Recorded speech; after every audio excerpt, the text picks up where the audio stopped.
Pascal Marchal-Pruvot, bonjour. Bonjour. Vous êtes la suppléante de Christian Schottl pour les législatives 2017 dans la 4e circonscription de l'Essonne. Vous avez été l'assistante parlementaire de Nathalie Cosco-Morizet de 2005 à 2013.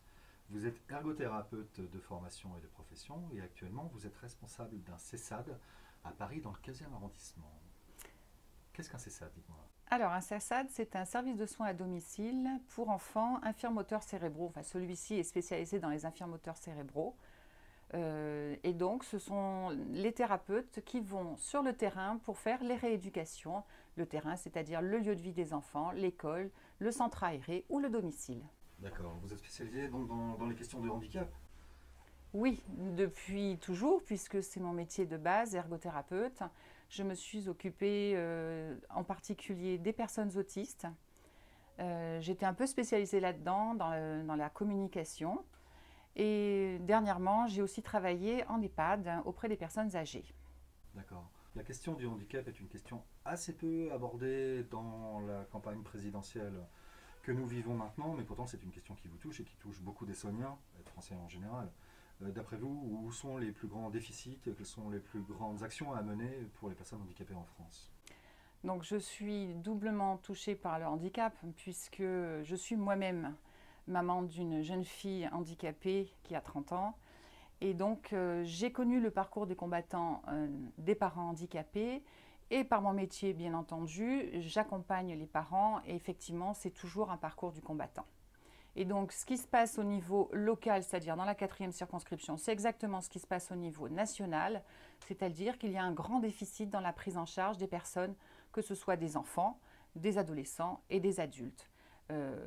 On peut prendre l'exemple des enfants autistes qui sont pris en charge jusqu'à 20 ans, et puis après, il n'y a pas de solution pour eux, pour vivre dans des foyers qui pourraient les accueillir. Donc du coup, eh ben, on les met en Belgique parce que là, il y a du monde pour s'occuper d'eux. Ça ne me semble pas normal.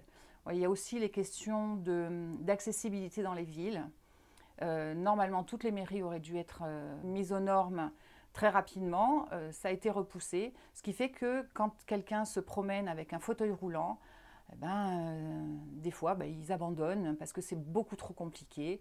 On ne peut pas accéder dans certaines administrations, on ne peut pas aller dans certains magasins, on ne peut pas aller dans tous les transports en commun, donc c'est compliqué pour tout le monde.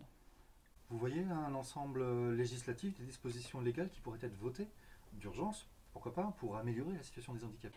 Oui, bien sûr, au lieu de payer avec notre sécurité sociale des personnes en Belgique pour accueillir nos enfants ou nos adultes autistes, on pourrait ouvrir des structures en France, employer des personnes en France et que les parents de ces enfants et de ces adultes autistes puissent voir beaucoup plus souvent leur famille. Le niveau d'accompagnement qui existe déjà dans les structures actuelles d'accompagnement donc des enfants autistes, des enfants handicapés, vous semble satisfaisant ou on peut encore apporter des innovations, des nouvelles solutions pour tenter de remédier au maximum possible au handicap? Oui, bien sûr, on pourrait apporter des solutions très rapidement, puisque les listes d'attente pour rentrer, par exemple, dans un CESAD, c'est en moyenne entre 1 à 2 ans, voire 3 ans. Les IME, les instituts médico-éducatifs, c'est quasiment la même chose. Et à chaque fois, il faut que les parents se battent pour pouvoir faire rentrer et avoir une bonne prise en charge, parce que c'est important au niveau des enfants qu'ils soient pris en charge très rapidement. Sinon, le handicap peut augmenter, se détériorer, alors qu'avec une prise en charge et des professionnels qui sont adaptés au type de handicap, et bien entendu, l'enfant peut évoluer favorablement. Très bien. Pascal Marchal. Prévost, merci beaucoup. Merci à vous.